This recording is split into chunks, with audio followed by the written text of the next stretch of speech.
Hi, this is John Nickel with WorshipTeamCoach.com and WorshipGuitarWorkshop.com. And in our last Worship Guitar Workshop blog on Triads, we looked at Triads on string sets 3, 2, 1, and we looked at the inversions of them.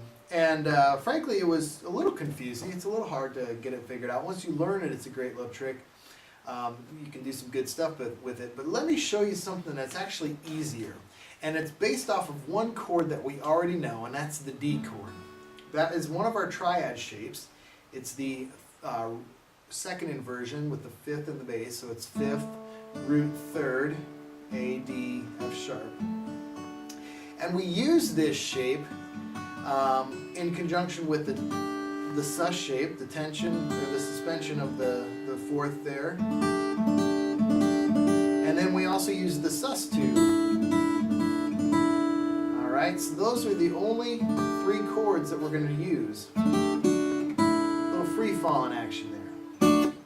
But what we're going to do, we're going to play it in the key of B, which is the key of Blessed Be Your Name, fairly common key of that song. And so in order to find a B, we've got to look at this note right here, which is the root. So that's a D right here. So in order to find the B, we have to come clear up to the 12th fret, because it's open down here and it'd be a little hard to play that. So we play our triad right here.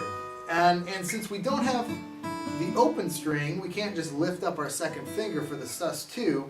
So we've either got to shift our fingers back like this, or we reach back.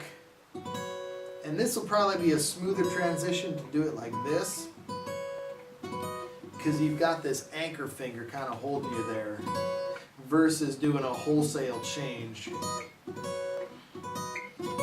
Alright?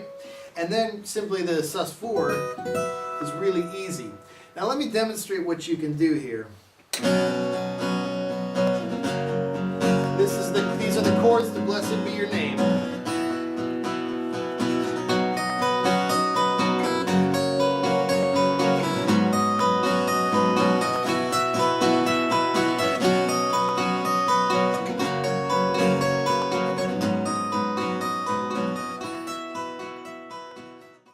Okay, let's talk about what was going on there. So we started off with our B triad shape, this D shape, and then we went to this, our sus2 shape.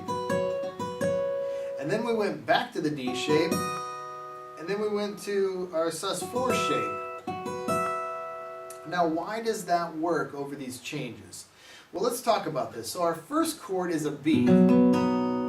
And so naturally the B triad is going to work over top of that. The next chord is the 5 chord, which is an F sharp. And what we're playing over that is this sus shape. And if you look, sus2 shape, and if you look, it's basically an F sus4 shape. F sharp sus4, which would fit with this one. It's not the exact chord being played, but it works.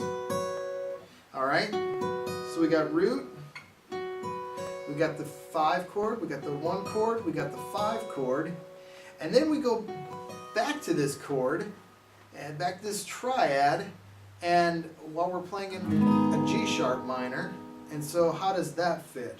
Well, the B chord, the B triad, and the G minor triad or G minor chord, they're relative. They're major minor relatives. And so the same notes that are in the B triad also make up most of the G minor 7 triad.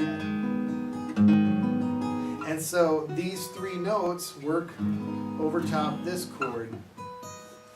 And then for our last chord that we go to, we've got that sus going on there. And what that does, that creates a version of the E. If we have our E triad right here, it's like that, but it's like a 2. It's a sus2. So it's like we're playing a E sus2 right here. Alright, and that's why those chords work. So let me show you, let me demonstrate. I've got the chords slowed down here. Alright, there's the 5 chord. Alright, here we come to the 6th chord. That's the minor. Now to the E. Alright, back to the 1, B triad, and then we're going to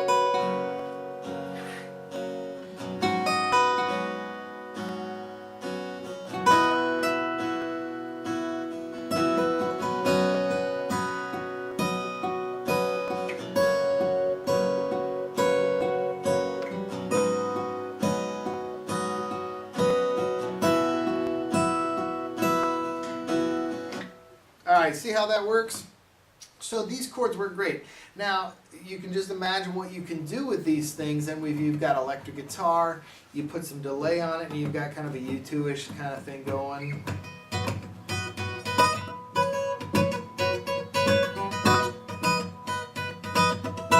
Again, by itself, it's not great, but when you put it with the rest of the band, it's pretty cool. So that's what I call the kind of my D-shaped trick that I like to use. And there's another D-shaped trick that I'm going to show you again at another blog, but we'll save that for later. Thanks.